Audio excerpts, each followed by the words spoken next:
서강대, 이화여대, 중앙대 이렇게 세 장 깔고 갑니다. 그러면서 한양대도 좋고, 그 다음에 서영고도, 질른다 서영고도 원세를 쓰게 된다라는 말이죠.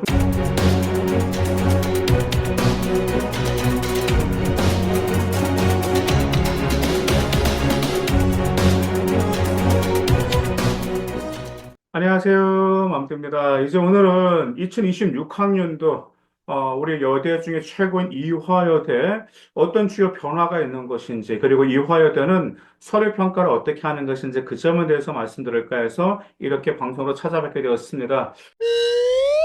올해 먼저 이화여대가 매우 큰 변화가 있어요. 정말 이화여대에서 예를 들어 대표적인 모집이라면 고교 추천이었었잖아요.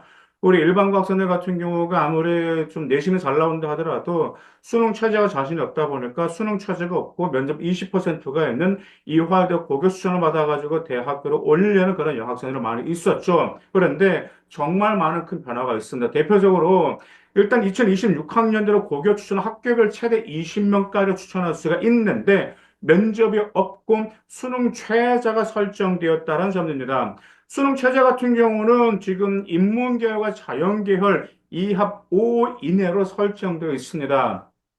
근데 어떤 분들은 그래요. 이화여대가 고교 추천해서 수능 최저가 설정됐기 때문에 좀 내신이 좀 컷이 좀 떨어지지 않을까라고 해서 그게 합격권 컷이 좀 떨어지지 않을까라고 말씀하시는 분들이 계시는데 이하모는 그래도 거의 좀 다 맞추신다고 보시면 됩니다. 그 다음에 이제 학교 성적 반영 방법도 이화여대가 좀 명확히 알려졌는데요. 일단 공통 일반 선택 과목 80%, 진로 선택 과목 20% 반영하겠다라고 이렇게 공지를 했습니다. 그러면 일단 공통하고 일반 선택 과목 1등급은 자 10점을 주고 2등급은 9.6을 주고 3등급은 9.1을 주겠다라고 하죠. 그래서 1등급과 2등급의 0.4 정도 차이가 나고요. 그 다음에 진로 선택 과목에는 A, B, C로 나오죠. A는 10점 주고 B는 8.6, C는 5.0 이렇게 하고 있습니다.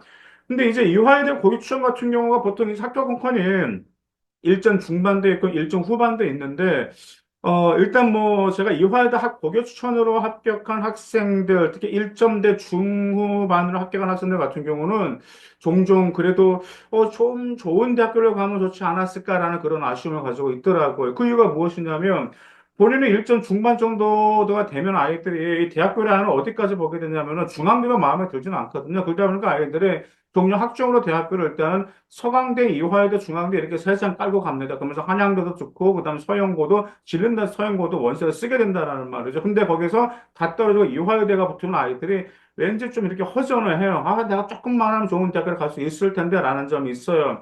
그래서 저는 2026학년도 고교 추천에서도 정말 내신은 좋고 수능 최저도 2합 5로서 그다지 높은 편이 아니잖아. 2합 5로 분명히 나왔거든요. 높은 편이 아니다 보니까 여기서 만약 내신은 정말 탑으로 좋은데 이화여대 붙었다. 그럼 과연 그 학생이 이화여대 고교 추천을 과연 등록을 할까라는 의구심이 듭니다. 또한 그렇게 제가 이 의구심을 갖는 이유가 무엇이냐면 이화여대 고교 추천 같은 경우가 제가 지금까지 그걸 많이 봤거든요. 좀 면접으로 많이 뒤집어가지고 1점 후반, 근데 2.0, 심지어 2.3까지도 고교 추천으로 이화여대 보냈었는데 그때 제가 느낀 게 있었습니다.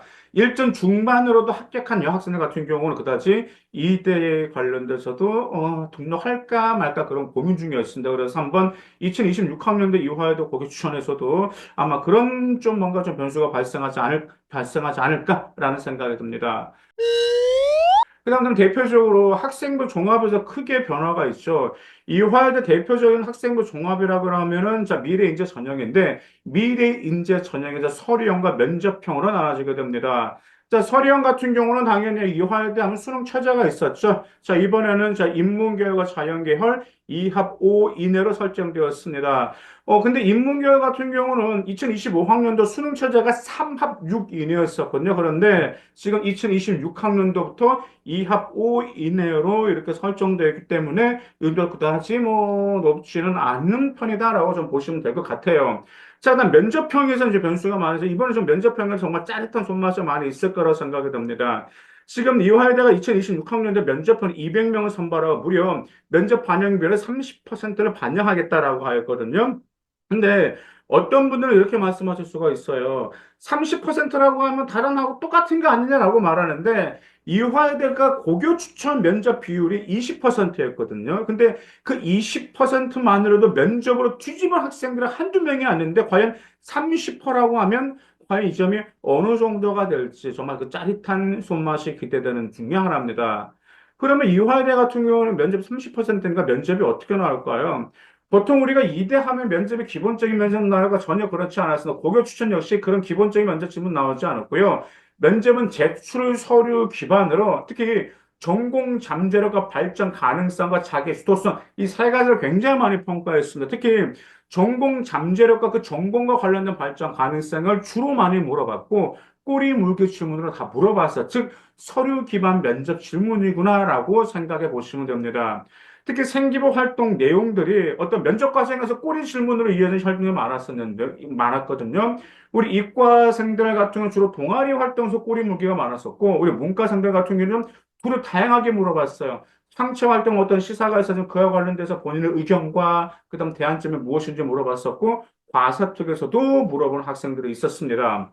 그래서 이 화해대가 고교 추천에서 면접 20%일 때는 내신 편차 분포보다는 면접 편차 분포가 더 컸어요. 그래서 면접으로 뒤집은 학생들 좀 많이 있었다라는 말입니다. 그러다 보니까 여러분들이 이 화여대가 분명히 이번에 그래요. 당연히 미래인재 전형이 면접형이기 때문에 내 수능 최저가 2합 5 아마 맞을 까 근데 분명 내신에 부족한 아이들 당연히 수능 최저도 맞추고 그 다음에 내신이 짱짱하면은 굳이 면접까지 보러 가지는 않거든요. 근데 내가 내신은 조금 부족해. 근데 내가 생기부는 자신 있어. 근데 내가 면접을 한번 뒤집어 볼까라는 학생들 같은 경우는 2026학년도 미래 이화여대 미래인재 면접형 한번 잘 한번 준비해 보시기 바라겠습니다. 자, 그러면 이화여대는 서류평가 어떻게 할까요? 당연히 미래인재 전형이나 서류형 같은 경우는 수능 최저가 물론 관건이 되겠지만 서류도 정말 중요하거든요. 근데 면접형 같은 경우는 수능 최저가 없기 때문에 생활기록부와 내신이 정말 많이 중요하다는 점 여러분들 기억하실 필요가 있습니다. 먼저 서류평가는 학업 능력 30%, 학교 활동의 우수성 40%, 발전 가능성 30%를 평가하고 있어요. 가장 중요한 게 학교 활동의 우수성을 많이 보겠다라는 점인데, 일단 학업 능력 30% 같은 경우는 기초 학업 역량과 심화 학업 역량을 본다라는 점 기억하실 필요가 있습니다. 뭐 기초 학업 역량이라고 하면 아까 학업 성취도는 이화여대는 성취도와 원점수, 수강자 수, 그 다음에 일반 선택 과목 대비 진로 선택 과목 성적 수준을 보고, 그 다음에 교과목 이수 현황도 고려합니다. 당연히 학종에서는 교과목 이수 현황을 고려하죠. 그러다 보니까 지금 선택 과목이 교과목 위기에 따라서 적절하게 이수되었는지 평가하고요. 그 다음 세 번째로 기초학업 역량에서는 지원 계열 관련 과목 이수 및 성취도도 봅니다. 즉, 지원 계열과 관련된 도전적 과제라든지 어떤 과목을 이수하기 위한 노력과 네 번째로 이제 고등학교 교육 환경도 봅니다. 왜냐하면 이화여대만 그런 것도 다른 학교도 마찬가지죠. 그 학교마다 일반고마다 다 환경이 틀리다 보니까 어떤 고교 교육 과정이라든지 그 소속 고교의 학업 성취 난이도라든지 학업 환경 같은 것도 고려해서 기초 학업 역량을 평가하고 있습니다. 자, 그러면 심화 학업 역량은 뭘 볼까요? 딱 두 가지를 평가하고 첫 번째로 지원 계열 교과목 이수 현황인데 대부분 우리가 이화여대 지원 학생들 수가 심화 교과 수가 좀 어느 정도 있고 선택한 과목의 도전적인지를 보고 있어요. 대표적으로 저희 유튜브 댓글에도 많은 달린 댓글 중에 하나가 제가 미적분은 잘 안 나와요. 왜냐하면 수강자 수가 적으니까. 아니면 저 물리 원을 제가 드려야 될까요? 왜냐하면 수강자 수가 적어서 내신이 걱정돼요. 근데 문제는 미적분과 물리가 본인이 지원하는 학과와 관련돼서 밀접한 과목이라면 신청해야 된다. 도전적으로 들으셔야 된단 말이에요. 아까 말씀드렸었죠. 학업 성취도를 학종 같은 경우는 등급만 보는 것이 아니고 성취도, 원점수, 수강자 수까지도 봐요. 그러다 보니까 수강자 수가 적었는데도 물리원을 선택을 했어요. 그러면 그런 학생들 같은 경우는 일단 도전적이다라고 보고 있습니다. 그 다음에 지원계획 관련 과목 성취도도 평가하고 있는데요. 심화 교과 성취도라든지, 그 다음 특히 교사의 평가 의견, 즉, 행특과 어떤 과세특에서 그 교사의 객관적인 의견이 잘 보여줘야 할 필요가 있습니다. 근데 이화여대를 지원하는 학생들 같은 경우는 생활 기록부를 분석하다 보면은 학업 역량의 지원자 간의 변별력이 좀 비슷비슷해요. 비슷하다 보니까 활동 역량에서 변별력이 많이 발생하는 게 중요합니다. 활동 역량이. 그러다 보니까 학업 역량이 부족해도 활동 역량에 있어서 합격한 학생들이 매년 있었고요. 또한 전공 적합성은 학과별이 하는 계열별 적합성을 보고 전공 잠재력이나 전공 준비도를 생활기록부 서류에서 여러분들이 어필하실 필요가 있습니다. 그 다음에 학교 활동의 우수성 40%는 뭘 평가할까? 딱 세 가지를 평가하고 있습니다. 지식 탐구 역량과 창의 융합 역량, 그 다음 공정 공감 역량을 평가하고 있어요. 지식 탐구 역량은 세 가지를 평가하고 있는데, 학업 태도 및 학업 의지, 그다음 탐구 능력과 지원 계열 관심 노력을 평가하고 있는데, 학업 태도, 학업 의지 같은 경우는 제발 여러분 학업 태도가 수업 때도 자세가 발라야 된다라는 게 아니고, 활동의 깊이가 있는지와 제일 중요한 건 자기 주도적인 태도를 통해서 발전하는 그 과정에 반드시 보여야 하는 이건 정말 중요합니다. 그러기 위해서는 여러분들이 자발적인 성취 동기와 목표 의식의 베이스를 깔리고 나서 도전 정신을 가지면서 나갈 때 성장 과정과 함께 자기 주도적인 태도가 생기고 보이게 될 때 학업 태도와 의지를 보일 수가 있습니다. 그 다음에 탐구 능력은 구체적인 결과물을 반드시 산출될 필요가 있어요. 어떤 고교 교과 연계 과정에서 일단 수행평가가 아니에요. 스스로 탐구 주제를 정하고, 그 다음에 어떤 적절한 과정을 통해서 결과물을 산출했는지, 특히 우리 이과생들 같은 경우는 실험을 통해서 결과물이 있었는지, 아니면 공학계나 컴퓨터나 소프트웨어학과 같은 경우는 어떤 코딩과 알고리즘에서 어떤 좋은 결과물이 있었는지, 근데 우리 인문계열 같은 보고서도 중요한 건데, 직접 뭐 앙케이트를 해봤다라든지, 통계를 분석했다라든지, 본인의 진로와 관련된 어떤 좀 인터뷰를 했다라든지, 이런 점을 통해서 좋은 결과물을 산출한 게 매우 유리한 팁이라는 점 기억해 두시기 바라겠습니다. 일단 세 번째로 지원 계열 탐색 노력인데, 이제 이 점은 이제 지식 탐구 역량에서 지원 계열 탐색 노력은 어떤 경험의 다양성과 노력한 경험이 중요하고요. 교과, 비교과 활동에서 뭐라고 할까, 지원 계열에 대한 관심을 바탕으로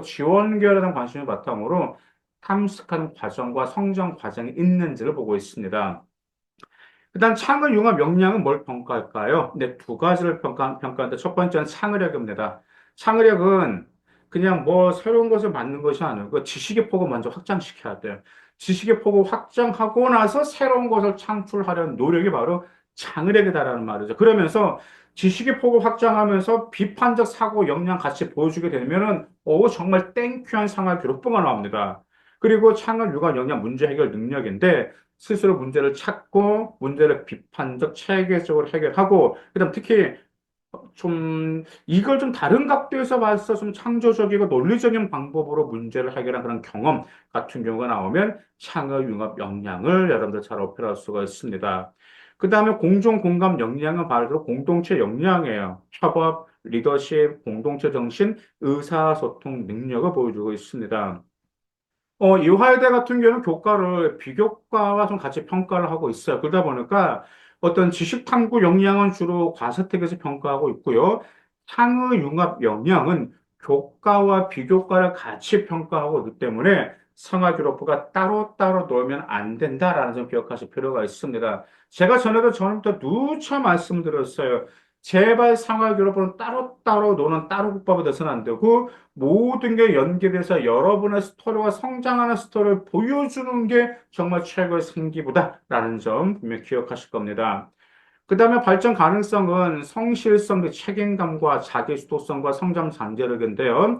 일단 자기주도성이라는 것은 주어진 교육 환경 내에서 학교 프로그램을 충분히 활용했고, 그래서 성장하려고 노력했는지 이런 점이죠. 예를 들어서, 저희 학교는 어떤 과목 개설이 안 돼 있어. 저는 못 들었어요. 그게 필요하지 않고요. 우리 학교는 그 과목 개설되어 있지 않았어. 그래. 나 그래도 공동교육과정이라든지 소인수 과목이라든지 인터넷을 통해서 내가 들으면서 제 영향을 향상시켰다라는 이런 자기주도성. 그 다음에 성장 잠재력은 입학 후 충분한 수학 가능성이 있는지, 즉, 우리 이화여대에 합격하게 된다라고 하면 우리 이화여대 학업을 잘 수행할 수 있고, 이화여대 인재상엔 더 인재, 자, 더 T가 뭐죠? 주도하는 인재, H는 지혜로운 인재, E는 실천한 인재, 이런 인재로 성장할 수 있는지가 성장 잠재력을 보여주고 있습니다. 자, 이래서 이제 그 이화여대가 2026학년도 주요 변화와 그다음 면접을 어떻게 봤었고, 그다음 이화여대는 서류평가 어떻게 보고, 특히 이화여대에서 주로 많이 보는 포커스가 무엇인지 오늘 이렇게 설명을 드렸습니다. 이화여대 같은 경우는 어떤 분들이 그래요. 선생님, 특목고도 많이 합격하지 않나요? 라고 하는데, 합격자 고교 유형을 보게 되면 일반고도 무려 80%고요. 특목고 15%, 자사고 5%입니다. 그러다 보니까 이화여대는 그래도 일반고 학생들을 많이 합격시키고, 그만큼 우리 일반고 학생들이 좋은 대학교를 갈 수 있는 좋은 여건이 많이 마련되어 있어요. 더구나 2026학년도 보면 수능 최저, 우리 일반고 내신 좋아도 수능 최저 때문에 이화여대를 못 갔던 아이들, 반면에 내가 내신이 부족하다면 생활기록부를 통해서 영향을 잘 보여서 좀 면접으로 좀 뒤집을 수 있는 가능성, 이런 모든 가능성은 이화여대에서 2026학년도에서 열어졌기 때문에 여러분들 이 기회를 최대한 활용해서 좋은 결과를 산출할 필요가 있습니다. 정말 이화여대는 2025학년도까지 계속해서 내신이 부족해도 활동의 우수성을 종합해서 포괄적으로 평가했다라는 기억하실 필요가 있습니다. 그렇다고 해서 내신을 너무 무시해서는 안 되겠죠? 이런 점들을 다 반영을 해서 여러분들의 생활기록을 잘 반영하고 내신과 함께 잘 반영한다면 2026학년도에 이화여대 획기적인 변화는 여러분에게 큰 기회라는 점 제가 장담합니다. 감사합니다.